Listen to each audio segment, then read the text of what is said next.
Hello students, welcome to education insights. आज के इस लेक्चर में सॉल्यूशन करेंगे बिजनेस स्टडीज के मॉडल टेस्ट पेपर का, जो राजस्थान बोर्ड ने साल 2023-24 के लिए पब्लिश किया है। लेकिन बच्चों, सॉल्यूशन से पहले एक मैंने स्पेसिफिक वीडियो बनाया है कि पिछले साल के फाइनल एग्जामिनेशन और करंट ईयर के फाइनल एग्जामिनेशन में कौन कौन से डिफरेंसेस रहेंगे क्वेश्चंस को लेकर, किस चैप्टर में से आरबीएससी ने क्या चेंज किया है, कौन सा पार्ट डिलीट किया है, कौन सा एडिशन हुआ है। उसका लिंक मैं ऊपर आई बटन में देने वाला हूं, उस वीडियो को जरूर देखें। इसके साथ साथ चैप्टर वाइज क्या ब्लूप्रिंट रहने वाला है इस साल, वो भी आप लोग जरूर देखें। और आपकी तैयारी को बेहतरीन बनाने के लिए हमने एक बुक लॉन्च की है, जिसमें आपको अकाउंटेंसी, बिजनेस स्टडीज, इकोनॉमिक्स, इन तीनों के chapter wise questions, year wise questions कि कौन सा क्वेश्चन किस साल में आया, वो मिलने वाला है। प्लस 5-5 मॉडल टेस्ट पेपर भी आपको इस बुक के अंदर हम प्रोवाइड करने वाले हैं।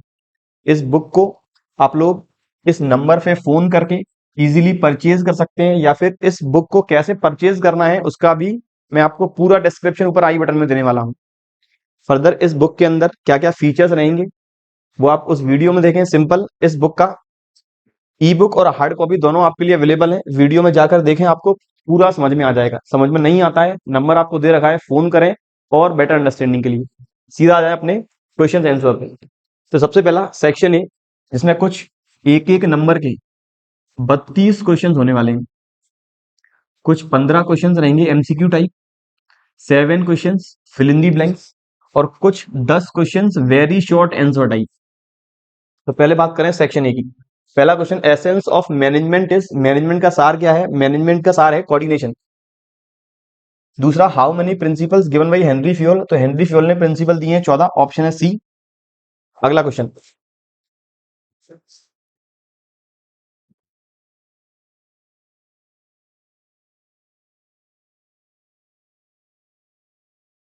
on which date the government of India and the legal validity of 500 and 1000 rupee note, तो वो डेट थी 8 नवंबर 2016। तो ऑप्शन रहेगा C. Fourth question, staffing includes, staffing के अंदर रिक्रूटमेंट, सिलेक्शन, ट्रेनिंग तीनों इंक्लूड होंगे, ऑप्शन है डी। अगला क्वेश्चन कहता है deciding in advance what to do, how to do, कौन सा काम करें, कैसे करें, क्या करना है, ये डिसाइडिंग करेगी प्लानिंग, तो ऑप्शन रहेगा डी। सिक्स कहता है who developed the need hierarchy theory of motivation, motivation, तो ये दी अब्राहम मैस्लो ने, ऑप्शन डी। सिक्स का है डी।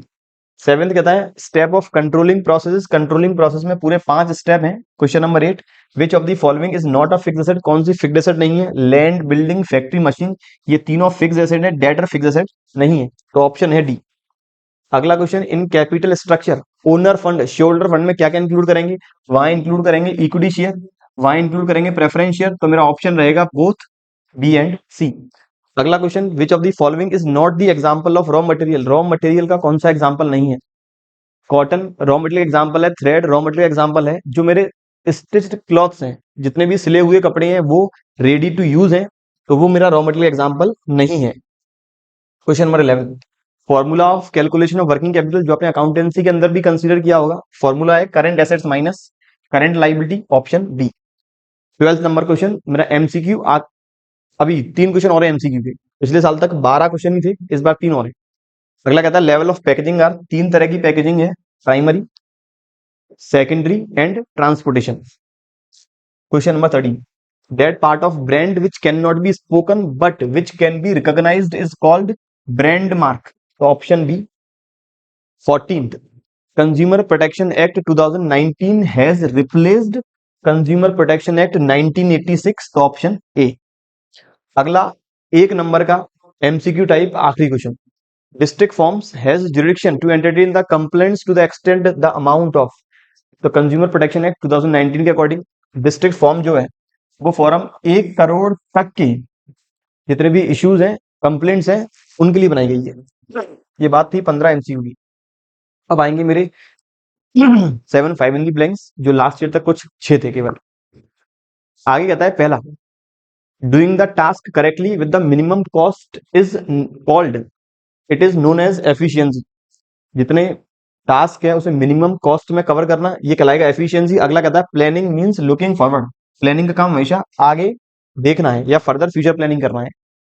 थर्ड कहता है when decision making authority is retained by higher management, जब decision making authority higher management ही रिटेन करके रखती है, इस तरह की ऑर्गेनाइजेशन हमेशा कहलाएगी centralised organisation. Otherwise decision making right हम डेलीगेट करेंगे, उसे बोलेंगे डिसेंट्रलाइज्ड ऑर्गेनाइजेशन। अगला कहता है in a business organisation guiding employees in their work by management is called, it is known as direction or it is known as leadership। यहाँ पर बच्चों का डाउट आता है कि sir fill in the blanks में क्या मेरे पास दो ऑप्शन होंगे, मुझे उसमें से एक भरना होगा। तो बच्चों लास्ट ईयर अकाउंटेंसी में ऐसी पोजीशन थी कि लास्ट ईयर में आपको यहाँ पर दो गिवन थे ऑप्शंस, उनमें से कोई एक फिलअप करना था, बिजनेस और इकोनॉमिक्स में नहीं था। तो आप लोग अपना माइंडसेट तैयार करके जाएं कि हमें यहाँ पर वो वैल्यू नहीं मिलेगी, हमें अपने हिसाब से लिखना होगा। तो इनकेस दो में कंफ्यूजन है कि सर दोनों वर्ड एक जैसे हैं, लिखें कौन सा, तो आप कोई भी लिख सकते हैं, आरबीएससी सही ही कंसीडर करेगी। अगला कहता है fifth number question, shareholder gets, shareholder बदले में क्या रिसीव करेगा, वो रिसीव करेगा dividend. Question number six, planning and blank are inseparable twins of the management. Planning and controlling एक ही सिक्के के दो पहलू हैं। आखिरी question fill in the blanks में, a brand or part of a brand that is given legal protection is called, it is known as trademark.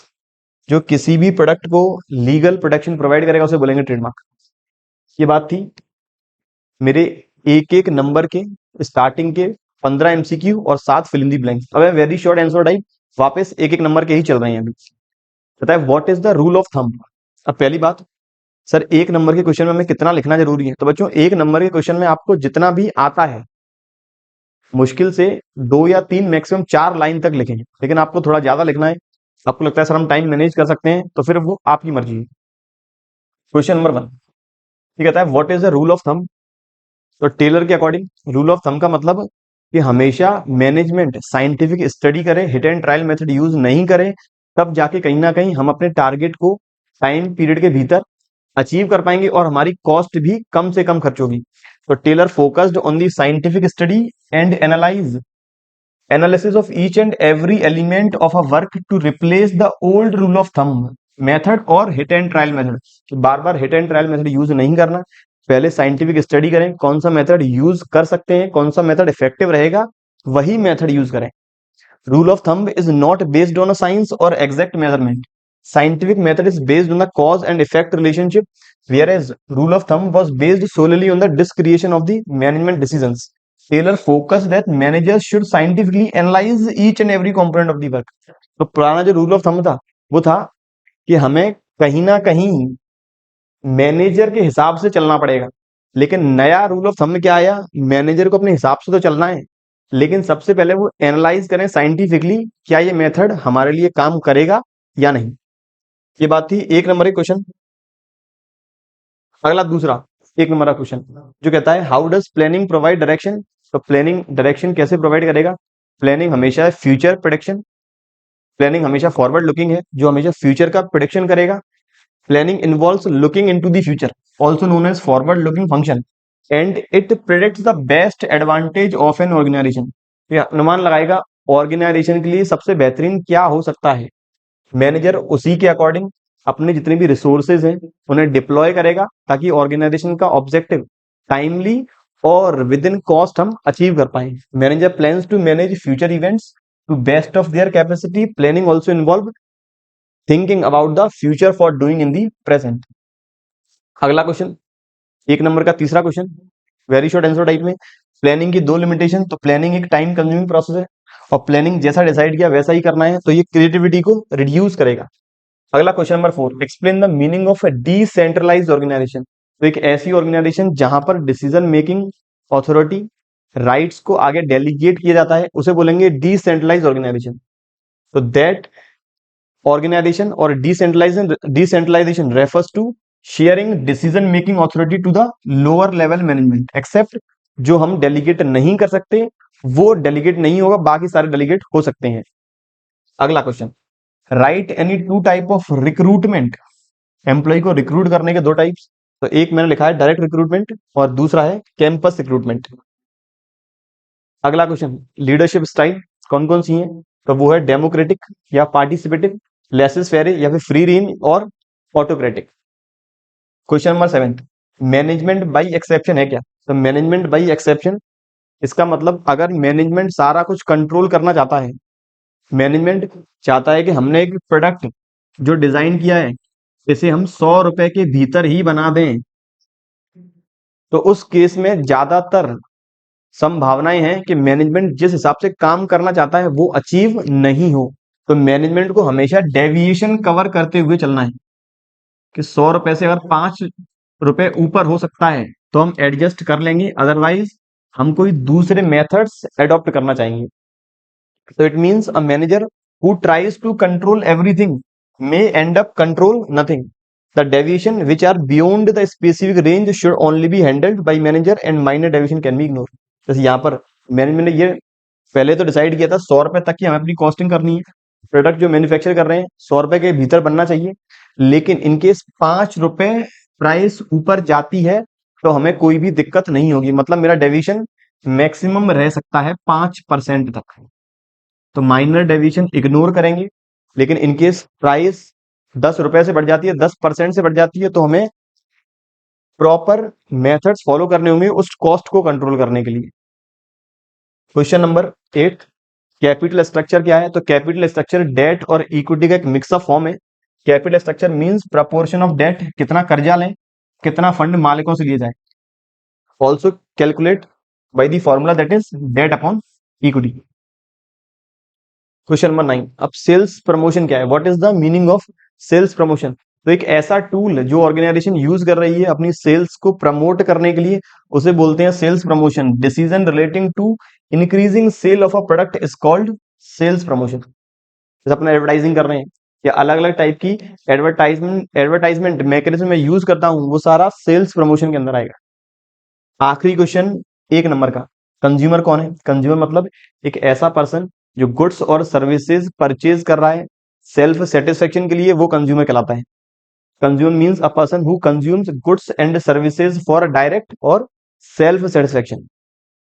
ये बात थी बच्चों एक एक नंबर के मेरे पहले 15 MCQ, 7 fill in the blanks और 10 very short answer type question.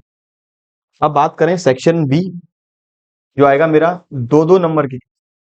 अब मेरे आने वाले हैं 2-2 नंबर के कुछ 12 क्वेश्चन। Question number 4, why management called multi dimensional concept? क्या मैनेजमेंट मल्टी डायमेंशनल कॉन्सेप्ट क्यों है? तो मैनेजमेंट के अंदर हम अलग अलग एरियाज कवर करते हैं। हमें वर्क को मैनेज करना है, हमें लोगों को मैनेज करना है, एम्प्लॉइज को, स्टाफ को मैनेज करना है और ऑपरेशंस को भी मैनेज करना है, ताकि कॉस्ट और टाइम प्रॉपर यूटिलाइज हो। Management is said to be multi-dimensional concept as it is a complex process because it involves not just one but various dimensions which are already discussed. ये बात थी 2 number का पहला question. दूसरा कहता है profession के 2 कैरेक्टरिस्टिक्स बताएं। तो सर यहाँ पे क्या मुझे एक्सप्लेनेशन करना जरूरी है? बच्चों अगर यही क्वेश्चन मेरा आता 1 नंबर में तो मैं केवल पॉइंट लिख देता 2। ये क्वेश्चन मेरा 2 नंबर का है तो दोनों पॉइंट्स के अंदर मुझे थोड़ी थोड़ी एक्सप्लेनेशन भी देनी होगी। तो क्या कहता है देखें, प्रोफेशनल के 2 कैरेक्टरिस्टिक्स, विशेषता क्या है? पहली है well defined body of knowledge, दूसरी है प्रोफेशनल एसोसिएशन। प्रोफेशन के अंदर हर एक पर्सन जानता है अपने पूरे प्रोफेशन के बारे में। Every profession has a systemized body of knowledge which can be learned through instructions. This feature of profession is present in management as well as it consists of systematic knowledge of concept, theories and principles, कि हमें कौन सा function कहाँ apply करना है, किस तरह से लेबर अपॉइंट करनी है या स्टाफ को अपॉइंट करना है, किस तरह से स्टाफ को कब कब मोटिवेट करना है। तो हर एक प्रोफेशनल पर्सन अपने एंटायर प्रोफेशन के बारे में जानता है, मुझे किस तरह से कंसल्ट करना है अपने क्लाइंट वगैरह को या क्लाइंट्स को, तो वो है well defined body of knowledge. अगला कहता है प्रोफेशनल एसोसिएशन, जितने भी प्रोफेशनल है वो किसी एक प्रोफेशन से कंसर्न है, तो all professionals are affiliated to their respective professional association which regulate entry, grant certificate of practice and formulate and developed code of conduct. उनके खुद के नियम कानून है, एंट्री को रेगुलेट करेंगे, ग्रांट करेंगे सर्टिफिकेट ऑफ प्रैक्टिस, कौन प्रैक्टिस कर सकता है। तो इस तरह के कुछ फीचर्स जो प्रोफेशनल एसोसिएशन के अंदर पाए जाते हैं।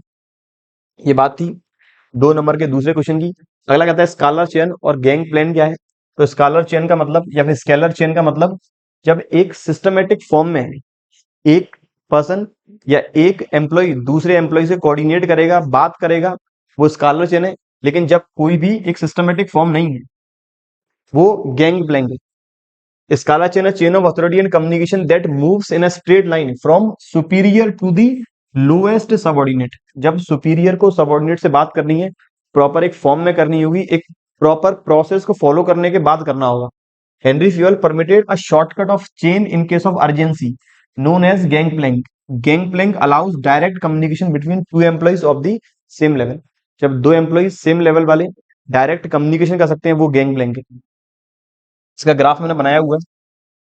जैसे यदि ए को जी से कम्युनिकेट करना है, तो ये कम्युनिकेशन इस फॉर्म में जाएगा, लेकिन एफ और पी ये जब दोनों एक दूसरे से कम्युनिकेशन कर सकते हैं, इसे बोलेंगे गैंगप्लैंक। जब एक ही लेवल वाले दो लोग आपस में बात करेंगे। अगला क्वेश्चन कहता है बिजनेस एनवायरनमेंट के 4 डायमेंशन बताएं। तो 4 डायमेंशन मैंने कवर किया है, टेक्नोलॉजिकल, सोशल, लीगल और पॉलिटिकल, जो बिजनेस एनवायरनमेंट को या एक बिजनेस ऑर्गेनाइजेशन को अफेक्ट करेंगे। तो टेक्नोलॉजिकल एनवायरनमेंट, जितनी अपडेटेड टेक्नोलॉजी होगी, जितनी एडवांस टेक्नोलॉजी होगी, बिजनेस अपने प्रोडक्ट को उतना कम कॉस्ट पे बना सकता है। दूसरा कहता है सोशल एनवायरनमेंट। सोशल एनवायरनमेंट का मतलब हमें सोसाइटीज के ट्रेडिशंस, कस्टम के अकॉर्डिंग गुड्स मैन्युफैक्चर करने होंगे, सोसाइटी की बिलीव और वैल्यू को कंसीडर करते हुए। अगला कहता है लीगल एनवायरनमेंट। हमेशा एक बिजनेस ऑर्गेनाइजेशन को जो भी रूल्स रेगुलेशंस गवर्नमेंट ने पास किए हैं, वो सारे रूल्स रेगुलेशन फॉलो करने होंगे ताकि बिजनेस स्मूथली रन कर पाए। आखिरी कहता है पॉलिटिकल एनवायरनमेंट। अब पॉलिटिकल एनवायरनमेंट भी बिजनेस एनवायरनमेंट को इफेक्ट करेगा विद द फॉर्म ऑफ या with the consideration of various political conditions. तो टेक्नोलॉजिकल एनवायरनमेंट के बारे में, that environment which includes forces relating to scientific improvements and innovations which provide new ways of producing goods। अलग अलग improvements, अलग अलग innovations, ताकि हम नए नए प्रोडक्ट बना पाए या फिर एग्जिस्टिंग प्रोडक्ट को कम कॉस्ट पे और नए तरीके से मैन्युफैक्चर कर पाए। Social environment, it includes social forces like customs, beliefs, traditions, कि हमारी समाज की क्या धारणाएं हैं, सोसाइटीज की क्या एक्सपेक्टेशन है, वो सारे इंक्लूड करेंगे सोशल के अंदर। Legal environment, it includes legislation passed by the government, administrative orders issued by the government authorities, court judgment as well as decision rendered by various commissions। और आखिरी political, include various political conditions such as general stability and peace in the country, ताकि economy के अंदर piece बरकरार रहे। ये बात थी 4 डायमेंशंस की। अगला कहता है give any 4 features of planning. तो प्लानिंग के 4 फीचर, एक कंटिन्यूस प्रोसेस है, परवेसिव है जो हमेशा चलती जाएगी, हर एक लेवल पे अप्लाई होगी, छोटी ऑर्गेनाइजेशन, बड़ी ऑर्गेनाइजेशन, सारी ऑर्गेनाइजेशन में अप्लाई होगी। अगला कहता है फ्यूचर ओरिएंटेड है, फॉरवर्ड लुकिंग कॉन्सेप्ट है, और जो वर्क को मैनेज करेगा, ऑपरेशंस को मैनेज करेगा और पीपल को मैनेज करेगा। तो planning is a multi dimensional concept है। अगला question, give any 4 differences between formal and informal organisation. तो फॉर्मल ऑर्गेनाइजेशन ऐसी ऑर्गेनाइजेशन जिसके खुद के रूल्स एंड रेगुलेशंस हैं, सारे एम्प्लॉइज उन रूल्स एंड रेगुलेशंस को फॉलो करेंगे अगर ऑर्गेनाइजेशन के अंदर रहना है तो। जबकि इनफॉर्मल ऑर्गेनाइजेशन में कोई भी रूल्स एंड रेगुलेशंस एम्प्लॉइज के लिए नहीं होंगे। अगला कहता है interdependence. The formal structure is an interdependent structure. ये एक इंटरडिपेंडेंट स्ट्रक्चर है, जबकि जो इनफॉर्मल है वो डिपेंड है फॉर्मल ऑर्गेनाइजेशन स्ट्रक्चर पे। अगला कहता है बिहेवियर। तो इस ऑर्गेनाइजेशन के अंदर जो फॉर्मल ऑर्गेनाइजेशन है, ये अपने रूल्स के अकॉर्डिंग काम करेगी, जो रूल्स फॉर्म की ऑर्गेनाइजेशन ने, जबकि यहां पर कोई भी सेट पैटर्न बिहेवियर नहीं है। अगला कहता है फ्लो ऑफ कम्युनिकेशन। तो यहां पर एक proper system, scalar chain follow करना होगा। एक सुपीरियर अपने सबऑर्डिनेट से कम्युनिकेट करना चाहता है, जबकि यहां पर कोई भी ऐसा फिक्स्ड पैटर्न नहीं है। क्वेश्चन नंबर 9 की बात हो गई। अब बात करें 10 की। एक्सटर्नल सोर्सेज ऑफ रिक्रूटमेंट के कौन कौन से बेनिफिट है, इंपोर्टेंस की बात कर रहे हैं। एक्सटर्नल सोर्स ऑफ रिक्रूटमेंट कौन कौन से इंपोर्टेंस है। पहला इंपोर्टेंस कहता है by using external source of recruitment. Recruitment के 2 सोर्सेज हैं, इंटरनल और एक्सटर्नल। अगर हम ऑर्गेनाइजेशन के अंदर से ही किसी एम्प्लॉय को रिक्रूट करेंगे, वो इंटरनल सोर्स है। एक्सटर्नल जब ऑर्गेनाइजेशन के बाहर से चूज करते हैं या बाहर से किसी एम्प्लॉय को अपॉइंट करेंगे। तो एक्सटर्नल से फायदा ये है, the management can attract qualified and trained employ or people to apply for the vacant job in the organisation, ताकि मैनेजमेंट को डाइवर्स कैरेक्टरिस्टिक्स वाले या फिर और बेहतरीन लोग मिल सके बाहर वाले एनवायरनमेंट से। और दूसरा कहता है मैनेजमेंट के पास वाइडर चॉइस है, ताकि लोगों को वो चूज कर पाए एम्प्लॉयमेंट के लिए। अगला question, question number 11, grapevine communication के अलग अलग नेटवर्क के बारे में समझाएं। तो पहला है स्ट्रैंड, सिंगल स्ट्रैंड, दूसरा है गॉसिप, तीसरा प्रोबेबिलिटी नेटवर्क, नंबर 4 है cluster network.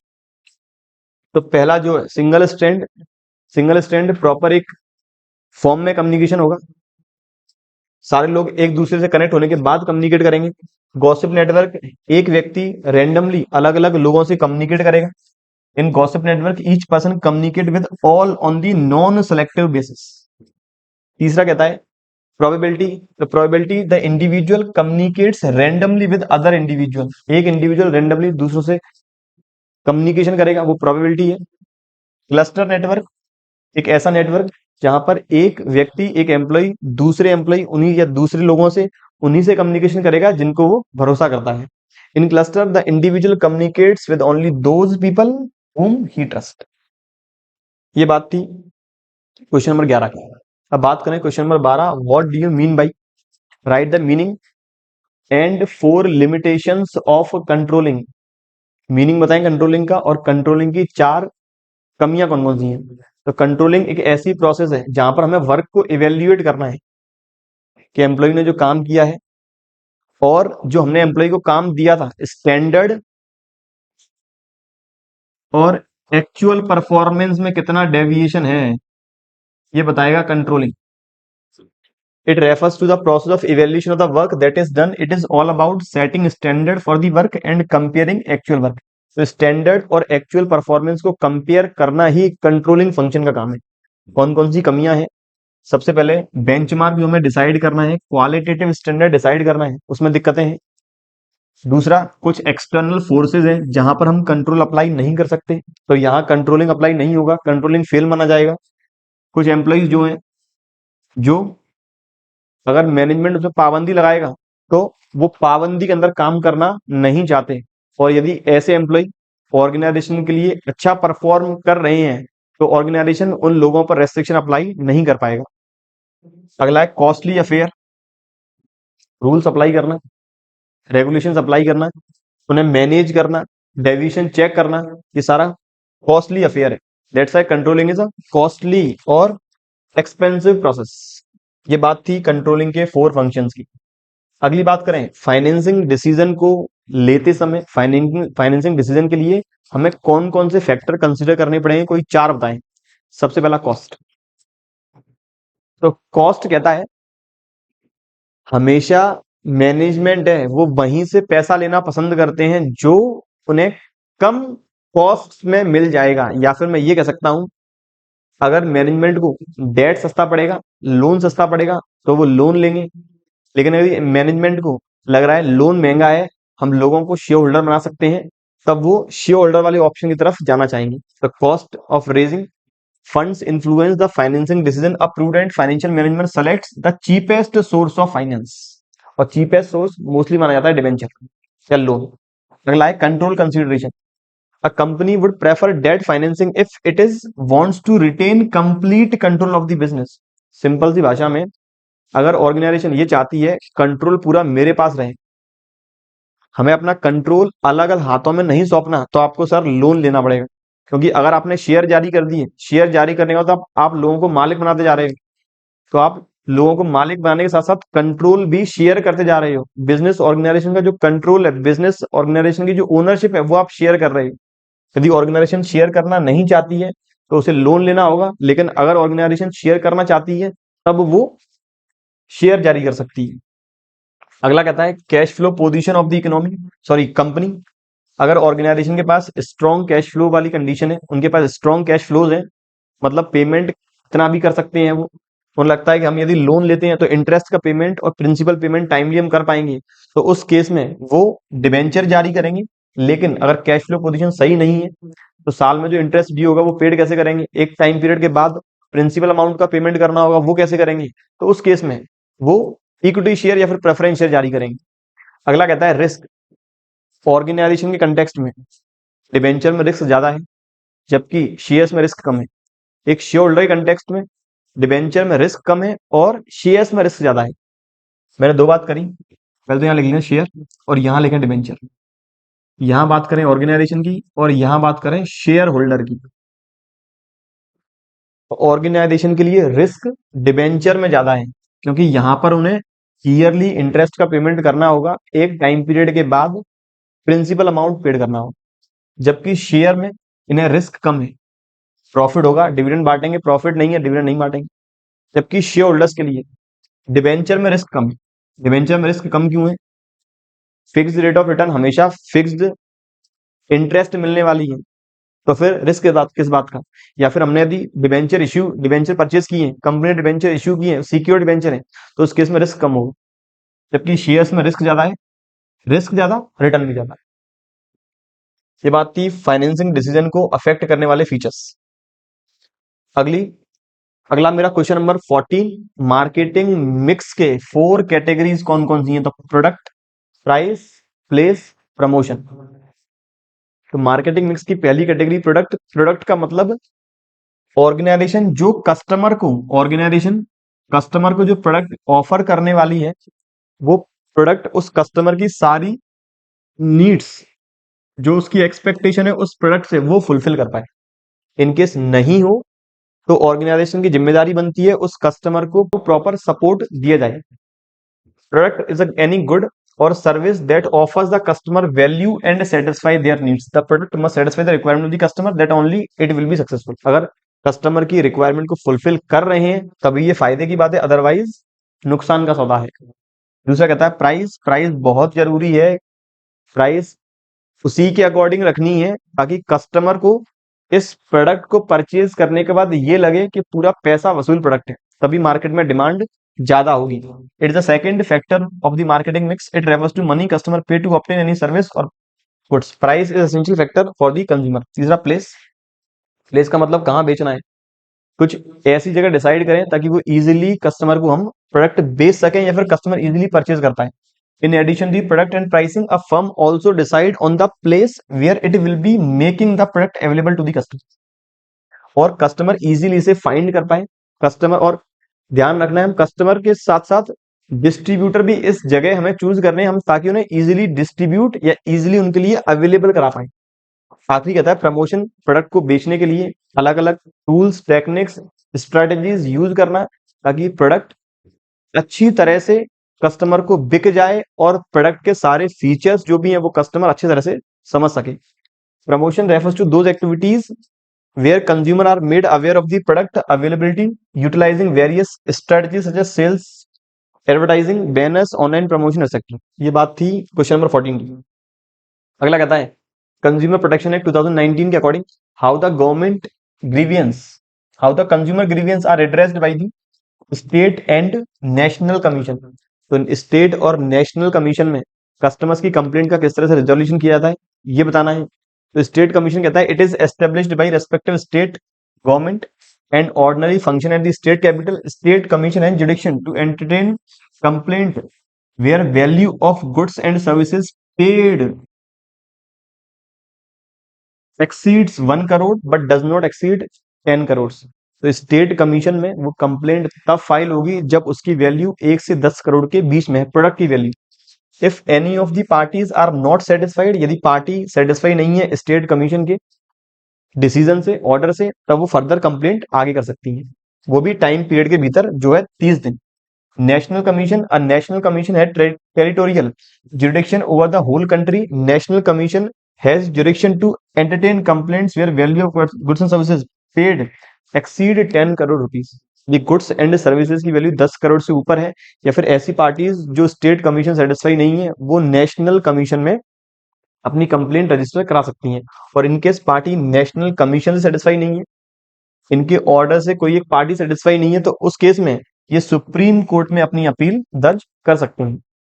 If any parties are not satisfied by the order of national commission then they can appeal against such order to the Supreme Court of India. Time period कितना है? Time period याद रखना है 30।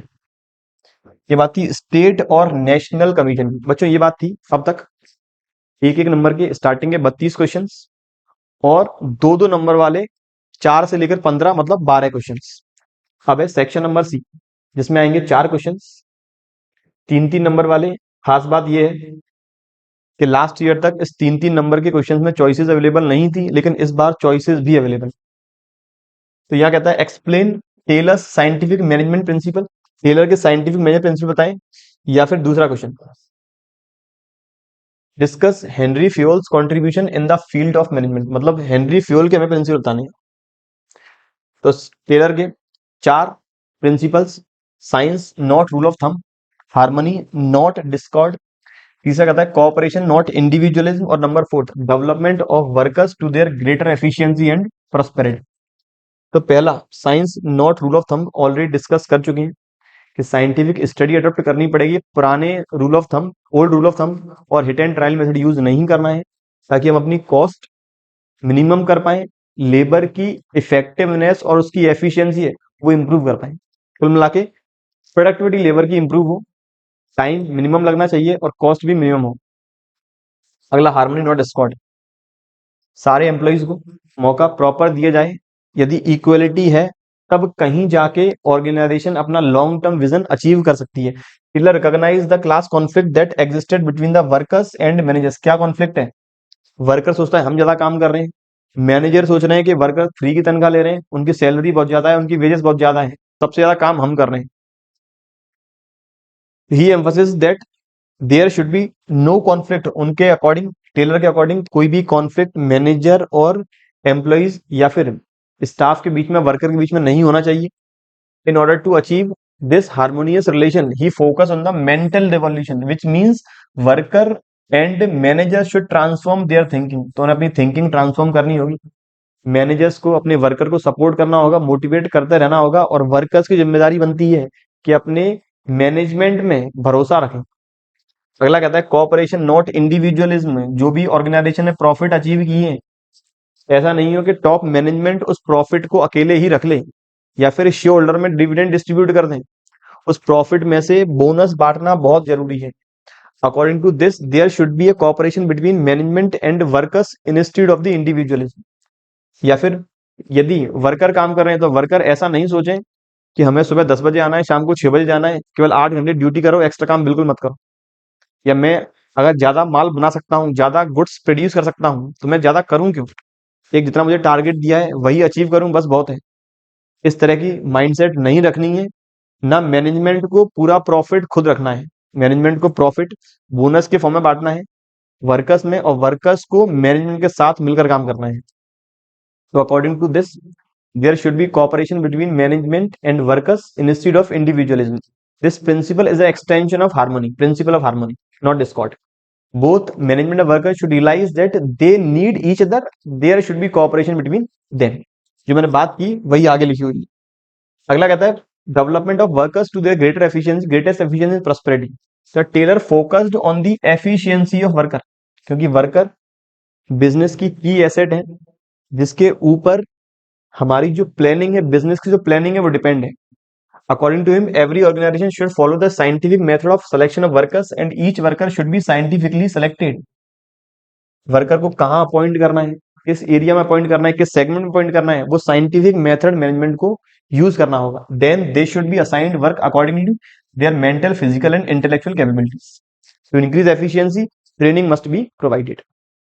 ये बात थी Taylor के concept की, टेलर के प्रिंसिपल्स की। अब बात करें हेनरी फ्यूल के, कुछ मैंने शायद 4 ही प्रिंसिपल लिखे होंगे, 3 ही लिखे हैं, ठीक है, 3 नंबर का है, मैंने 3 ही प्रिंसिपल लिखे। एक है principle of order. According to this principle there should be a proper place for everything, चाहे वो मटेरियल हो या फिर वो लेबर हो। Henry Fayol emphasised 2 type of order, that is material order and social order. In material order there should be a plan for everything, जितने भी tools हैं वो प्रॉपर फॉर्म में अरेंज हो, ताकि जब रिक्वायरमेंट रहे तो अननेसेसरी टाइम वेस्ट नहीं हो, अननेसेसरी उस सारे मटेरियल को रखने के लिए हमें एक्स्ट्रा भाड़ा या फिर एक्स्ट्रा एरिया ऑक्यूपाई नहीं करना हो। Whereas in social order there must be a appointed place for every employee which ensure a proper and fixed place given for each employee. अगला कहता है सेंट्रलाइजेशन एंड डिसेंट्रलाइजेशन। तो सेंट्रलाइजेशन का मतलब जो डिसीजन मेकिंग अथॉरिटी वो अपने पास रखना, डिसेंट्रलाइजेशन का मतलब है वो डेलीगेट करना। हेनरी फ्यूल के अकॉर्डिंग जहां जरूरत है वहां सेंट्रलाइजेशन अपनाएं, लेकिन जहां जरूरत नहीं है वहां डिसेंट्रलाइजेशन अपनाएं, ताकि मैनेजमेंट फ्री रह सके अपने काम से और उनका मेजर काम जो है प्लानिंग करना, उस प्लानिंग करने पर वो फोकस करें। अगला कहता है इनिशिएटिव। एक बात और बच्चों, इस पूरे सॉल्यूशन की जो पीडीएफ है इस पूरे सॉल्यूशन की जो पीडीएफ है वो मैं अपने एप्लीकेशन एजुकेशन इनसाइट्स यहाँ पर अपलोड करने वाला हूँ। अपलोड अब तक कर दिया है। वहां पर आपको ई बुक, जो मैंने अभी बात की ई बुक के बारे में, हार्ड कॉपी के बारे में, वो सारा कुछ आपको ई बुक हार्ड कॉपी के अंदर मिलने वाला है। प्राइसिंग 449 है। आप लोगों ने अभी तो शायद वीडियो नहीं देखी है तो वीडियो देख लें। वैल्यू फॉर मनी प्रोडक्ट है, आपको जरूर बाई करना चाहिए। वापस आ जाए प्रिंसिपल ऑफ इनिशिएटिव पे। प्रिंसिपल ऑफ इनिशिएटिव कहता है कि हमेशा टॉप मैनेजमेंट को अपने एम्प्लॉय से भरोसा दिखाना चाहिए, उनका जो आइडिया है उसका वेलकम करना चाहिए और उसे इनिशिएट करना चाहिए, उसे अप्लाई करना चाहिए। ऑर्गेनाइजेशन को फायदा होता है तो फर्दर और एम्प्लॉयज को मौका दें ताकि ऑर्गेनाइजेशन अपने रिसोर्सेज को प्रॉपर फॉर्म में यूटिलाइज कर पाए। According to this principle, workers should encourage and should be given an opportunity to take initiative in making and executing the plan. हम ये भी कह सकते हैं ये फर्दर डिसेंट्रलाइजेशन का एक्सटेंशन वर्जन है, क्योंकि यदि हम रेस्पॉन्सिबिलिटीज ऑथोरिटी डेलीगेट करेंगे तब वो डिसीजन ले पाएंगे, तब वो डिसीजन लेंगे, तब उनके आइडियाज के बारे में हमें पता लगेगा। आगे कहता है Henri Fayol suggested that employees at all level should be encourage to take initiative in work. बात करें 3 नंबर के अगले क्वेश्चन की कि ऑन द जॉब मेथड और ऑफ द जॉब मेथड समझाएं, या फिर दूसरी चॉइस मेरे पास स्टाफिंग क्या है इसके डिफरेंट स्टेप्स बताएं। तो जल्दी से देखें। On the job methods, on the job method का मतलब होता है जब एम्प्लॉय को ट्रेनिंग मिल रही है या फिर जॉब के दौरान ही उन्हें ट्रेनिंग देना या ट्रेनिंग के दौरान ही उन्हें जॉब पर अपॉइंट करना। ट्रेनिंग मींस इक्विपिंग दी। अब ट्रेनिंग किसके लिए? ट्रेनिंग है उनकी एग्जिस्टिंग स्किल्स को और इम्प्रूव करना, नई नई टेक्निक के बारे में बताना ताकि उनकी एफिशिएंसी हम बढ़ा सकें। Training means equipping the employees with the required skill to perform the job. Training is not only required by new employees but it is also necessary for the current staff. ताकि time to time जितने भी updation आए हैं, changes आए हैं, वो current staff adopt कर पाए। Training is not a one time job, it is a continuous process. Bar bar training हमें देनी होगी एम्प्लॉइज की कंटिन्यूस परफॉर्मेंस को इंप्रूव करने के लिए। 2 मेथड है ट्रेनिंग के। On the job, when the employees are trained while they are performing the job, it is known as on the job method. इसके अंदर है apprenticeship program, coachings, internship training और जॉब रोटेशन। apprenticeship program कहता है that program which put the trainee under the guidance of a master worker, एक master worker के अंदर उस ट्रेनी को रखना ताकि वो और एडिशनल स्किल्स सीख पाए। These are design to acquired a higher level of skill. दूसरा कहता है कोचिंग्स। कोचिंग मतलब यहाँ पर इंस्ट्रक्शंस होंगे, गाइड्स होंगे, मैनुअल्स होंगे ताकि एम्प्लॉय को हम बेहतर तरीके से ट्रेन कर पाए। In this method the superior guides the instructor trainee as a coach. The coach or counsellor sets manually agreed upon goals, suggest how to achieve these goals, periodically reviews the trainings। Time to time उनका review लेना कि proper समझ में आया नहीं आया, apply करना, उनकी परफॉर्मेंस को इवेल्युएट करना। Internship training, it is a joint program of training in which educational institution and business firm cooperate. बड़ी बड़ी बिजनेस ऑर्गेनाइजेशन और बड़े बड़े एजुकेशन इंस्टीट्यूशन मिलकर जब काम कर रहे हैं। Selected candidates carry on the regular studies for the prescribed period. Job rotation, this kind of training involves shifting the trainee from one department to another department for better performance, for better learning skills। एक employ को एक department से दूसरे department में transfer करना, वो आएगा job rotation के अंदर। अगला कहता है ऑफ द जॉब ट्रेनिंग। तो ऑफ द जॉब में सिंपल है, क्लासरूम लेक्चर टाइप है, फिल्म है, छोटी छोटी शॉर्ट क्लिप दिखा के ताकि उन्हें डेमोन्स्ट्रेटिव स्किल्स हम समझा पाए। इसके अलावा केस स्टडीज है, केस स्टडी वाइज एम्प्लॉइज और अच्छी तरह समझ पाए, ये भी देख लें। क्लासरूम लेक्चर्स और कॉन्फ्रेंसेज, द लेक्चर और कॉन्फ्रेंसेज जिसमें बड़े बड़े स्पीकर्स हैं या फिर जिसमें बड़े बड़े जो एक्सपर्ट हैं वो लोगों को बताएंगे अलग अलग डेमोन्स्ट्रेशन के थ्रू, ताकि जितने भी ट्रेनी है मेरे वो इजीली उस बात को समझ पाए और फिर फर्दर अप्लाई करें। Films, they can provide information explicitly demonstrative skills that are not easily represented by the other techniques used in connection with conference discussions. It is very effective methods in certain cases। Films का मतलब अलग अलग form में videos के through demonstrative skills या videos या फिर demonstration के अकॉर्डिंग उन्हें स्किल्स के बारे में बताएं जो वो और दूसरे मेथड से अडॉप्ट नहीं कर पा रहे हैं ताकि उनकी ओवरऑल एफिशिएंसी इंप्रूव हो। केस स्टडीज, कुछ लाइव केसेस टाइप में रियल लाइफ प्रॉब्लम्स को अडॉप्ट करें, कुछ सिचुएशंस को अडॉप्ट करें, ताकि अल्टीमेट गोल एफिशिएंसी इंप्रूव हो पाए। फर्दर स्टाफिंग क्या है? स्टाफिंग का मतलब स्टाफिंग है मैनेजमेंट फंक्शन। स्टाफिंग मैनेजमेंट का फंक्शन है that involve hiring of the candidates and suitable for the organisation. ऐसे एम्प्लॉइज को हायर करना जो ऑर्गेनाइजेशन के लिए मोस्ट सुटेबल है। भाई इवेल्युएटिंग, अब अलग अलग टाइप की अपॉइंट कैसे करेंगे? अपॉइंट करने का तरीका टेस्ट, जितने भी डिफरेंट टाइप ऑफ टेस्ट, ताकि उनकी हम नॉलेज और स्किल्स इवेल्युएट कर पाए, कितनी उसके पास नॉलेज है। स्टाफिंग प्रोसेस का स्टेप सबसे पहला मैन पावर प्लानिंग, कितने लोगों की रिक्वायरमेंट है, किस जगह, किस तरह का स्टाफ की रिक्वायरमेंट है, रिक्रूटमेंट करना internal as well as external sources से, फिर उनमें से सेलेक्ट करना कौन सा राइट कैंडिडेट है राइट पोजीशन के लिए, उनका प्लेसमेंट एंड ओरिएंटेशन करना, फर्दर ट्रेंड करना, अलग अलग टाइप की training method methodology on the job off the job use कर सकते हैं। प्रोग्राम परफॉर्मेंस अप्राइजल, इनकी परफॉर्मेंस को इम्प्रूव करने के लिए अलग अलग तरह के कैंपेन इंप्लीमेंट करना, प्रमोशन एंड करियर प्लानिंग करना। प्रमोशन एक एसेंशियल पार्ट है एम्प्लॉइज के करियर के लिए। प्रमोशन का मतलब उसे अलग अलग एरियाज में एक्सपर्ट करना या फिर एक जॉब से कुछ हायर पोजीशन के लिए उसे प्रमोट करना। कंपनसेशन, एम्प्लॉइज काम कर रहे हैं सैलरी के लिए, तो उसे अलग अलग टाइप के कंपनसेशन देना, अलग अलग टाइप के इंसेंटिव देना, ताकि ऑर्गेनाइजेशन में एम्प्लॉइज बरकरार रहे लंबे समय के लिए, सैलरी देना, बोनस देना, एक्सेट्रा। क्वेश्चन नंबर 18, 3 नंबर के लिए क्वेश्चन है what is incentive, explain financial and non financial incentive. तो इंसेंटिव है क्या? इंसेंटिव एक ऐसा टूल है जो एम्प्लॉय की प्रोडक्टिविटी को इंप्रूव करने के लिए, एम्प्लॉय की जो क्वालिटी है उसे इंप्रूव करने के लिए यूज किया जाता है। दो टाइप के हैं, फाइनेंशियल और non financial. Which is concern with the money known as financial, which is not concern money known as non financial. Financial के अंदर आता है पे एंड अलाउंसेस, उनकी बेसिक पे है, डीए, अलग अलग टाइप के अलाउंसेस हैं। HRA house and allowance, productivity linked wages incentives है, प्रॉफिट शेयरिंग है, बोनस है, स्टॉक ऑप्शन है, जब बोलते हैं एम्प्लॉय स्टॉक ऑप्शन स्कीम या प्लान, शेयर्स वगैरह देना, रिटायरमेंट बेनिफिट्स प्रोवाइड करना और अदर परक्विजिट्स जैसे रेंट फ्री अकोमोडेशन वगैरह है। नॉन फाइनेंशियल इंसेंटिव में promotion, status, organisation climate, career advancement opportunities, job enrichment, employee retention program या रिकॉग्निशन प्रोग्राम। ताकि नॉन फाइनेंशियल इंसेंटिव जो अदर देन मनी है, हमेशा हर एम्प्लॉय पैसे के लिए काम नहीं करता, कुछ अपनी सोसाइटी में रिकॉग्निशन, अपनी साइकोलॉजिकल नीड्स, अपनी मेंटल नीड्स को फुलफिल करने के लिए भी जॉब करते हैं। तो ये मेरी नॉन फाइनेंशियल नीड्स या नॉन फाइनेंशियल इंसेंटिव। अगला इसी में explain the meaning of directing, describe the characteristics of it. तो डायरेक्टिंग का मतलब क्या है?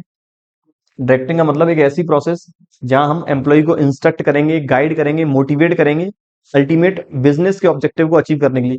तो directing is a process that involve instructing, guiding, counselling, motivating and leading people in an organisation to achieve organisation goals. हर एक function का motive है ऑर्गेनाइजेशन गोल को अचीव करना। Directing does not include only order and instruction by superior to subordinates. Directing के अंदर केवल order देना नहीं है, इसके अंदर गाइडिंग करना भी इंक्लूड है और इंस्पायर करना भी, मोटिवेट करना भी इंक्लूड है, ताकि एम्प्लॉय सही वक्त पर सही तरीके से काम करे, एफिशिएंसी इंप्रूव हो, ऑर्गेनाइजेशन के जितने भी रिसोर्सेज हैं उन्हें प्रॉपर फॉर्म में यूज करे, कॉस्ट आए, बेनिफिट ज्यादा। डायरेक्टिंग के फीचर्स, पहला है डायरेक्टिंग इनिशिएट्स एक्शन, प्लानिंग कर ली, डायरेक्टिंग ये बताएगा वो प्लानिंग कितनी इफेक्टिव है। तो डायरेक्टिंग के अकॉर्डिंग हमने जो प्लानिंग की है उसे इंप्लीमेंट करना। Directing sets an organisation into motion and helps the managerial functions to initiate and activate. It helps the managers to supervise, communicate, lead, guide and motivate the subordinate to achieve the organisation goals. जो planning की है, resources deploy किए, proper form में deploy हुए नहीं हुए, अगर नहीं हो पाए तो एम्प्लॉइज को मोटिवेट करें, ताकि हमने जो स्टार्टिंग में जो टॉप मैनेजमेंट ने प्लानिंग की है, प्लानिंग पूरी तरीके से अप्लाई हो पाए, रिसोर्सेज प्रॉपर फॉर्म में यूटिलाइज हो पाए, टाइमली अपने रिजल्ट्स अचीव हो पाए। Directing leads to integrated group activity. और दूसरा जो अपना फीचर है, the organisation objective can be achieved only when individuals efforts are integrated. Organisation का गोल एक अकेले मैं कहूं टॉप मैनेजमेंट काम करे तब अचीव हो जाए, संभव नहीं। केवल मिडिल लेवल काम करे संभव नहीं है, केवल लोअर लेवल काम करे तब संभव नहीं है। कब टारगेट अचीव होगा? सारे लोग मिलकर काम करेंगे, एक अकेले व्यक्ति के काम करने से कुछ नहीं होगा। तो डायरेक्टिंग का मोटिव है, डायरेक्टिंग का मतलब है सारे एम्प्लॉइज को गाइड करते रहना, डायरेक्ट करते रहना कि यूनिटी में ही काम बनेगा। अगर इंडिविजुअल चलते जाएंगे कोई भी ऑब्जेक्टिव नहीं अचीव होगा। ऑर्गेनाइजेशन के अंदर इंडिविजुअल नीड्स अलग हैं, ऑर्गेनाइजेशन नीड्स अलग हैं। आपने गोल्स पढ़े होंगे, एक ऑर्गेनाइजेशन गोल्स अलग अलग हैं, ऑर्गेनाइजेशन के अंदर गोल अलग अलग कैटेगरी में डिवाइड है। तो हमेशा सबसे पहले ध्यान देना है ऑर्गेनाइजेशन गोल की तरफ, तब जाकर social goals as well as individuals goal achieve किए जा सकते हैं। तीसरा कहता है directing attempts to get maximum out of individual. इस तरह से बात वही कर रहे हैं, एम्प्लॉय को टाइमली मोटिवेट करते रहना, इंस्पायर करते रहना, तब जाके उनकी एफिशिएंसी जो है, उनकी जो प्रोडक्टिविटी है वो इंप्रूव की जा सकती है। और directing help to implement changes. अगर चेंजेस अप्लाई करना चाहते हैं तो एम्प्लॉय को ये भरोसा दिलाना होगा ये चेंजेस आपके और ऑर्गेनाइजेशन दोनों के फायदे के लिए ही है। ये बात थी क्वेश्चन नंबर 18 की। अब यह क्वेश्चन नंबर 19, 3 नंबर का आखिरी क्वेश्चन। क्वेश्चन कहता है according to consumer protection act 2019 clarify the rights of the consumer. Consumer के राइट, एक तो right to safety, right to be informed और right to choose. Right to safety कहता है consumer has a right to protect against goods and services which are hazardous to life. Example, sometimes we purchase food items of low quality which causes severe problems. Thus, in this case, we should purchase good quality and FPO label products. सबसे पहला है right to safety. हर एक product को purchase करने से, जैसे अपन जितने भी फूड प्रोडक्ट परचेज कर रहे हैं, ये चेक करें कहीं एक्सपायर तो नहीं है, ये चेक करें प्रॉपर उस पर फसाई का मार्क है या नहीं, FPO मार्क है या नहीं। दूसरा कहता है right to be informed. Consumer के पास राइट है हर एक प्रोडक्ट के बारे में कंप्लीट जानकारी लेने की। तो consumer the right to have complete information about the product. तो पहले प्रोडक्ट को अच्छे से नॉलेज अक्वायर करें, उसके बाद ही परचेज करें, ये कहता है राइट टू बी इन्फॉर्म्ड। अगला है राइट टू चूज। तो कंज्यूमर के पास राइट है पहले अलग अलग टाइप के आइटम्स देख लें, वेराइटीज देख लें सारी, फिर उसके बाद ही परचेज करें। राइट टू चूज, चुनाव करने का अधिकार। The consumer has the freedom to choose from variety of products. The marketeer should offer a wide variety of products and allow the consumer to make a choice and choose the product which is most suitable. तो वही product choose करें जो consumer के लिए most suitable है। अगला कहता है कंज्यूमर प्रोटेक्शन एक्ट की इंपोर्टेंस कौन कौन सी है। तो पहली इंपोर्टेंस है long term interest of the business. अगर एक बिजनेस को विजन है लॉन्ग टर्म, तो लॉन्ग टर्म विजन में जब तक कंज्यूमर सेटिस्फाइड नहीं होगा तब तक अचीव नहीं होगा। तो पहला मोटिव ऑर्गेनाइजेशन रहना चाहिए कंज्यूमर सेटिस्फेक्शन, तब जाके आप लंबे समय में सर्वाइव कर पाएंगे। तो business firm should aim at long term profit maximisation through customer satisfaction. तो लंबे समय में प्रॉफिट तब होगा जब हम कस्टमर की नीड्स को फुलफिल कर रहे हैं। Satisfy customer not only lead to present sales but also provides good feedback to prospective customers and thus help in increasing the customer base of the business. तो पहला फायदा हो गया, अगर कंज्यूमर प्रोटेक्शन एक्ट के अकॉर्डिंग हम अपने product को वैल्यू फॉर मनी बना रहे हैं, कस्टमर्स को उसके राइट बता रहे हैं, आप तो वैरायटी देखते चलो जो पसंद आए बोलो, तब जाके कस्टमर्स उस ऑर्गेनाइजेशन भरोसा करेंगे, तब जाके अपना लॉन्ग टर्म विजन अचीव होगा। अगला कहता है बिजनेस यूज सोसाइटीज रिसोर्सेज। एक बिजनेस ऑर्गेनाइजेशन सोसाइटीज के रिसोर्सेज यूज कर रही है, तो कंज्यूमर को अपने राइट्स के बारे में पता होना जरूरी है। बिजनेस जितने भी रिसोर्सेज हैं अपना प्रोडक्ट भी ऑफर कर रहे हैं सोसाइटी के अंदर ही। तो अल्टीमेट कंज्यूमर प्रोटेक्शन एक्ट का इंपॉर्टेंस है कि इसकी सारी जानकारी सारे कस्टमर्स को अपने अपने राइट पता होना बहुत जरूरी है। Business organisation uses resources which belongs to society, thus they have a responsibility to supply such product and render such services which are in public interest. अगला सोशल रिस्पॉन्सिबिलिटी। तो सोशल रिस्पॉन्सिबिलिटी का मतलब business के अंदर जो पैसा invest किया है शेयर होल्डर्स ने, उन शेयर होल्डर्स को भी ये पता होना जरूरी है कि बिजनेस ऑर्गेनाइजेशन किस तरह का प्रोडक्ट बेच रही है, या फिर जो लोग पैसा इन्वेस्ट कर रहे हैं वो वापस उस कंपनी का ही प्रोडक्ट परचेज कर रहे हैं। अब बिजनेस है social responsibility towards various interest groups. Business organisation make money by selling goods and services to consumers. Thus, consumer from an important group among the many stakeholders of business and like other stakeholders, their interest has to be well taken care of. तो जिन लोगों ने पैसा लगाया है उनके interest को भी business organisation की रिस्पॉन्सिबिलिटी है बनाए रखें या फिर प्रोटेक्ट करते रहें। फिर है मोरल जस्टिफिकेशन। बिजनेस की मोरल ड्यूटी क्या है? अपना प्रोडक्ट फ्री एंड फेयर वे में बेचना, सेल करें प्रोडक्ट को without adopting negative trade practices. कुछ इस तरह की फॉल्स एडवर्टाइजिंग नहीं हो ताकि सोसाइटी पर अपना नेगेटिव इफेक्ट जाए। अगला कहता है government intervention. Business engaging in any form of exploitation time trade practices would invite government intervention और एक्शन। जैसे जैसे ट्रेड प्रैक्टिसेस अप्लाई करेंगे, कुछ इस तरह की पॉलिसीज अप्लाई करेंगी जो सोसाइटीज और कंज्यूमर के अगेंस्ट जाएगी, तो वहां पर गवर्नमेंट इंटरवेंशन जरूर करेगी। तो कंज्यूमर प्रोटेक्शन एक्ट हेल्प करता है कंज्यूमर्स को कि गवर्नमेंट टाइमली इंटरफियर करे इन केसेस जब कंपनीज या और business organizations negative trade practices adopt करती हैं। ये बात थी importance of the consumer protection act की। अब बात करें question number 20, what is the meaning of organization या फिर organizing? Explain the process of organizing. Organizing is a process. Organizing क्या है? एक प्रोसेस है जिसके अंदर हमें आइडेंटिफाई करना है टास्क और हमें आइडेंटिफाई करने हैं रिसोर्सेज जो बिजनेस ऑर्गेनाइजेशन के ऑब्जेक्टिव को अचीव करने के लिए रिक्वायर्ड रहेंगे। ऑर्गेनाइजिंग के स्टेप्स की बात करें तो पहला जो अपना स्टेप है वो है आइडेंटिफिकेशन डिवीजन वर्क। आइडेंटिफाई करना और काम क्या है वो आइडेंटिफाई करना, काम को डिवाइड करना।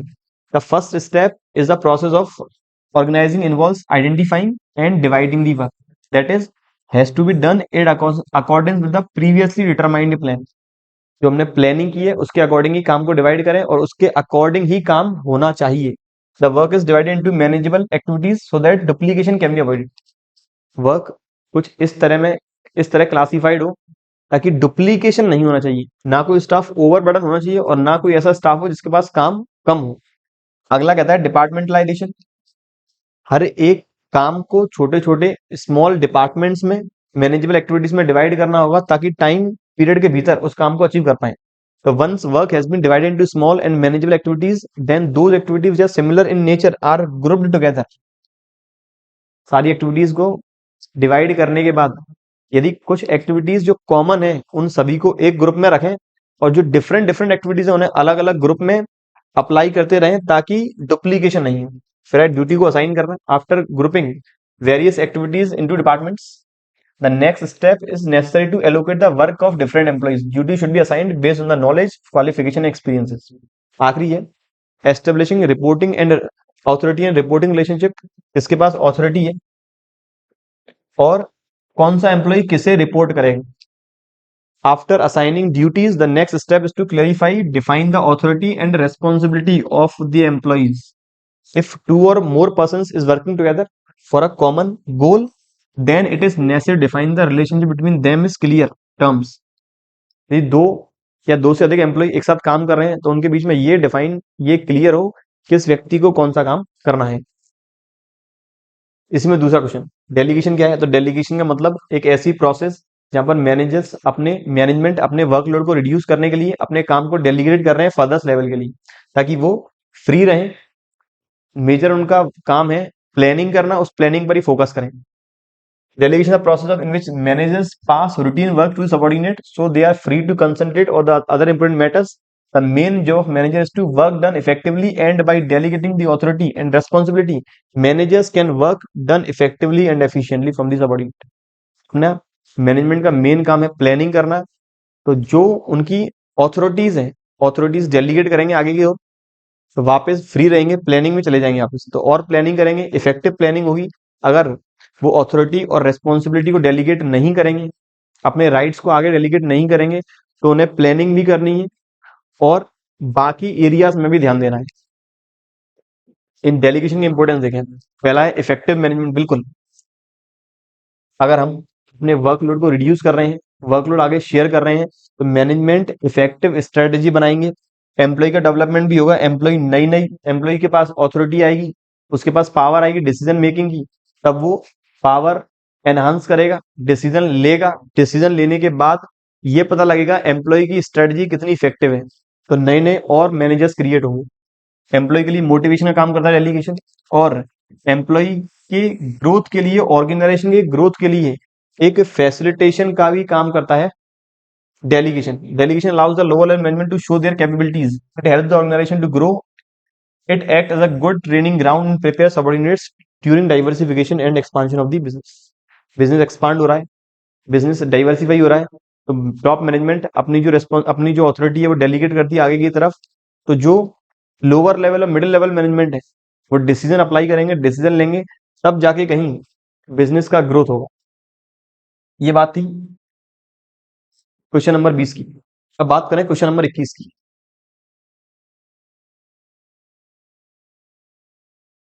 क्वेश्चन नंबर 21 कहता है व्हाट इज फिक्स्ड कैपिटल। अब फिक्स्ड कैपिटल क्या है? Along with this explain the factors affecting fixed capital. तो फिक्स्ड कैपिटल का मतलब जो भी कैपिटल बिजनेस में एम्प्लॉयड होगी in the form of non current liability और debt in the form of shareholder funds. Fixed capital also known as capital employed that include shareholder fund and non-current liabilities. It means amount of capital invested for the long time period. कौन कौन से factor affect करेंगे? सबसे पहला करेगा nature of the business.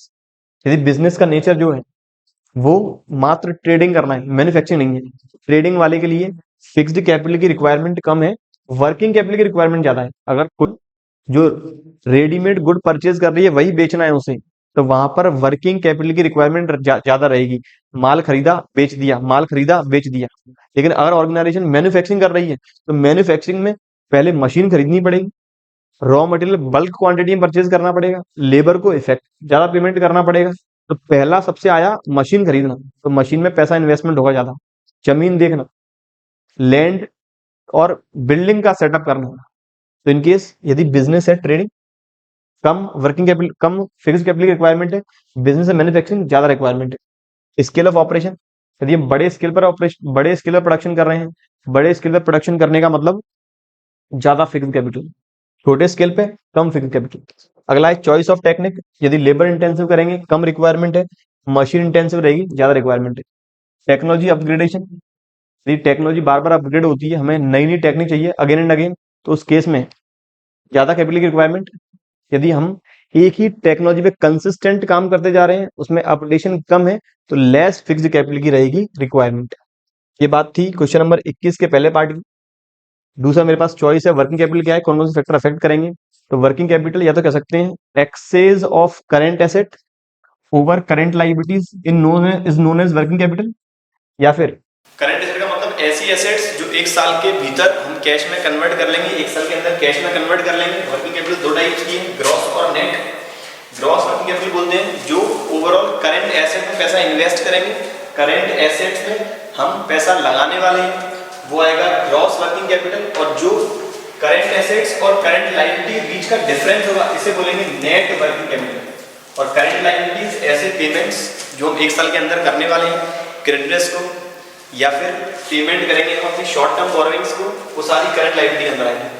देखिए कौन कौन से फैक्टर्स अफेक्ट करेंगे वर्किंग कैपिटल को। सबसे पहला है nature of business. Business trading है या मैन्युफैक्चरिंग है, ट्रेडिंग में ज़्यादा पैसा लगेगा वर्किंग कैपिटल में, जबकि मैन्युफैक्चरिंग में ज़्यादा पैसा लगेगा मशीनरी वगैरह में या फिर नॉन करंट एसेट में। स्केल ऑफ ऑपरेशन, बिजनेस का ऑपरेशन स्केल क्या है, यदि बहुत बड़े लेवल पे बिजनेस कर रहे हैं तो ज़्यादा इन्वेंट्री की रिक्वायरमेंट रहेगी, ज़्यादा वर्किंग कैपिटल की रिक्वायरमेंट। यदि छोटे लेवल पर है तब रिक्वायरमेंट कम रहेगी। प्रोडक्शन साइकिल, यदि प्रोडक्शन साइकिल शॉर्ट ड्यूरेशन का है, प्रोडक्शन साइकिल का मतलब मैंने माल खरीदा, रॉ मटेरियल को फिनिश गुड में कन्वर्ट करने का टाइम पीरियड कम है, तो मुझे वर्किंग कैपिटल की रिक्वायरमेंट कम रहेगी। लेकिन इनकेस वही टाइम पीरियड ज़्यादा लगता है तब रिक्वायरमेंट रहेगी ज़्यादा। फिर है फोर्थ क्रेडिट अलाउड, यदि जो क्रेडिट है हम अपने कस्टमर को ज़्यादा समय के लिए देते हैं तो मुझे वर्किंग कैपिटल की रिक्वायरमेंट रहेगी ज़्यादा। अगर हम कस्टमर को नगद बेच रहे हैं या फिर बहुत कम समय के क्रेडिट दे रहे हैं तो वर्किंग कैपिटल की रिक्वायरमेंट रहेगी कम। आखिरी क्वेश्चन, क्वेश्चन नंबर 22 पूछ रहा है expenditure on advertising social waste, do you agree or not, write your views in favour or and against of this statement. जो एडवर्टाइजमेंट का खर्चा करने वाली हम या फिर बिजनेस ऑर्गेनाइजेशन एक सोशल वेस्ट है, इस स्टेटमेंट को फेवर में भी बोलना है और इसके अगेंस्ट में भी। तो पहले बात करें अगेंस्ट कि बिल्कुल वेस्ट क्यों है, बहुत ज़्यादा खर्चा कर रही है ऑर्गेनाइजेशन, प्रोडक्ट की क्वालिटी में कुछ खास बात नहीं है, खर्चा कर रहे हैं मेनी एडवर्टाइजिंग में, खर्चा कर रहे हैं मेनली ब्रांड एम्बेसडर, खर्चा हो रहा है ब्रांड एम्बेसडर कि जितने का प्रोडक्ट नहीं है उससे ज़्यादा खर्चा उस ब्रांड को प्रमोट करने वाले कैंडिडेट्स या प्रमोट करने वाले लोग लेते जा रहे हैं। अगला कहता है वीकन्स सोशल वैल्यू। कुछ ऐसे प्रोडक्ट हैं जो यूजफुल तो कम है, लेकिन कस्टमर केवल अपनी उस डिजायरनेस को फुलफिल करने के लिए परचेज कर रहा है, तो वो एडवर्टाइजमेंट की वजह से ही ऐसा कर रहा है। एडवर्टाइजमेंट में दिखा रहे हैं काफी इंप्रेसिव तरीके से कि आपने कोल्ड ड्रिंक पी और आपके अंदर तूफान आ गया, तो इससे अल्टीमेट है क्या, कस्टमर के अंदर एक इच्छा जगी कि इस प्रोडक्ट को मुझे परचेज करना है। ये तो अभी बहुत कम कॉस्ट की बात कर रहे हैं, यदि कॉस्ट बड़ी है तो कस्टमर चाहता है उस प्रोडक्ट को परचेज कर ले। आइटम मटेरियल नहीं है, आइटम जरूरी नहीं है, लेकिन इस तरह से प्रेजेंट किया गया कि कस्टमर उसकी डिमांड क्रिएट करेगा। अगला कहता है क्रिएट कंफ्यूजन। अलग अलग कंपनी, अलग अलग ब्रांडिंग, अलग अलग क्वालिटी की प्रोडक्ट अवेलेबल है, सबकी पैकेजिंग एक जैसी, सबका एडवर्टाइज, कुछ कंपनी एडवर्टाइजिंग में ज़्यादा कर रही है लेकिन प्रोडक्ट की क्वालिटी बेकार है, तो वहाँ पर कस्टमर के सामने होगा कंफ्यूजन, किस प्रोडक्ट को चूज करें, किसको ना करें।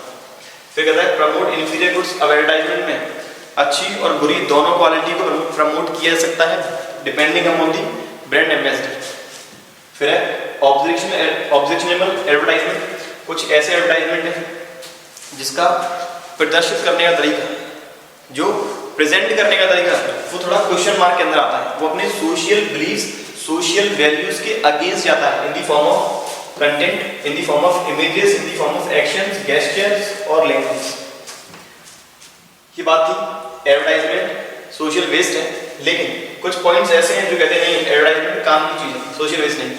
तो एक कहता है पहला कि एडवर्टाइजमेंट के थ्रू ही कस्टमर को कंप्लीट नॉलेज मिलती है कि किस किस कंपनी के प्रोडक्ट अवेलेबल है और कितनी वेराइटीज में अवेलेबल है। तो कस्टमर के सामने वेराइटी ऑफ चॉइस अवेलेबल है, कंप्लीट नॉलेज वहीं से मिलेगी एडवर्टाइजमेंट से। और high promotion directly help customers, क्योंकि जितनी ज़्यादा एडवर्टाइजमेंट होगी तो कंपनी कस्टमर को अट्रैक्ट करने के लिए उतने सारे इंसेंटिव देंगे, और कस्टमर्स हमेशा चाहता है सस्ता प्रोडक्ट ही परचेज करना, जहां उसे बेनिफिट ज़्यादा मिलेगा वहीं से परचेज करेगा। आखिरी क्वेश्चन 22 दूसरा कहता है concept of product, concept of selling, production और मार्केटिंग। मुझे 4 टर्म बताने। तो सबसे पहला product concept. Product concept believes that customer favoured quality products and profit can be increased by increasing the product quality. Product concept कहता है customer ज्यादातर at present quality पे फोकस करता है, तो हम यदि अच्छी क्वालिटी देंगे, कस्टमर्स को क्वालिटी अच्छी लगती है, उस प्रोडक्ट की मार्केट में डिमांड क्रिएट होगी, बिजनेस के प्रॉफिट मैक्सिमाइज होंगे। The main focus areas work on improving product quality and addition of the new features of the product. ज़्यादा फीचर्स ऐड होंगे, कस्टमर्स को इसका मेरिट, इसके जो फीचर्स हैं वो समझ में आते जाएंगे, क्वालिटी अच्छी लगेगी, अपने आप कस्टमर इसकी डिमांड क्रिएट करना स्टार्ट करेगा। दूसरा कहता है concept of product production. It leaves that consumer should be favouring products that are readily available and affordable. ये कहता है कस्टमर्स ऐसे प्रोडक्ट को पसंद करता है जो रेडीली अवेलेबल है और उसके बजट के अंदर है। Therefore profits can be maximized by increasing the production volume. Business organization cost minimize कब करेगी? ज़्यादा क्वांटिटी में परचेज करें, ज़्यादा क्वांटिटी मैन्युफैक्चर करें। अगर बल्क क्वांटिटी में रॉ मटेरियल परचेज करती है, बल्क तो डिस्काउंट मिलेगा। बल्क क्वांटिटी में रॉ मटेरियल खरीदा जा रहा है, बल्क क्वांटिटी में बना रहे हैं, रॉ मटेरियल को फिनिश में कन्वर्ट कर रहे हैं, तो लेबर की कॉस्ट भी मिनिमम होती जाएगी। Therefore profits can be maximized by increasing production volume. Production volume increase करेंगे, प्रॉफिट इंक्रीज होगा। Primary focus was on improving the production quantity and also reducing the production cost. अगला कहता है selling cost. Selling focus on the need of the seller. Main motive of selling is to maximize the profit and sale. Scope of selling is limited to exchange of goods and services for some consideration. Selling कब start होगी? Selling start after production and end with the sale of the product. तो selling concept का मतलब उस product को customer को बेचना। Producer is considered as kingpin of the market, it assumes demand for the product. तो selling concept का मतलब उस प्रोडक्ट को अलग अलग स्ट्रेटजी अप्लाई करने के बाद कस्टमर को बेचना ताकि प्रॉफिट मैक्सिमाइज हो पाए। तो ये स्टार्ट होगा माल को बनने के बाद और बेचने तक। आखिरी कहता है मार्केटिंग कॉन्सेप्ट। तो माल को बेचने के लिए जो भी हम स्ट्रेटजी यूज कर रहे हैं, जितने टाइप की पैकेजिंग डिजाइनिंग यूज कर रहे हैं, वो सारा आएगा मार्केटिंग कॉन्सेप्ट के अंदर। It means developing a strategy after adopting several activities like designing, packaging, labelling for sale of the product to the customers at attractive prices. सारे टूल यूज करने के बाद दिखा दें क्या प्राइस पर हम उस प्रोडक्ट को बेच रहे हैं। It also involves feedback from the customer for attention. It involves planning or designing the product, packaging and labeling the product. अलग अलग फंक्शन, पैकेजिंग, लेबलिंग करना, उसका स्टैंडर्डाइजेशन एक्सेट्रा, ताकि प्रोडक्ट को अट्रैक्टिव फॉर्म में कस्टमर को प्रेजेंट कर पाए और कस्टमर उसे परचेज करने के साथ अपना फीडबैक भी प्रोवाइड कराए। ये बात थी बच्चों 4 नंबर के आखिरी क्वेश्चन की। कुछ मैंने हो सकता है कुछ कॉन्सेप्ट मैंने हटा दिए हो, कुछ मैंने पार्ट मिस कर दिए हो, तो वो आप कंसीडर जरूर कर लें। इनकेस कोई भी क्वेश्चन रह गया हो मुझे कमेंट बॉक्स में जरूर कमेंट करें, उसका भी सॉल्यूशन में देने की पूरी कोशिश करूंगा। उम्मीद करता हूँ सॉल्यूशन समझ में आ चुका है। पीडीएफ के लिए मैंने आपको बता दिया आपको कैसे इसका पीडीएफ डाउनलोड करना है। तो ऐसे ही रिलेटेड टॉपिक डिस्कस करने वाले अपने अगले लेक्चर्स में। तब तक पढ़ते रहिए और बने रहिए हमारे चैनल के साथ। Thank you.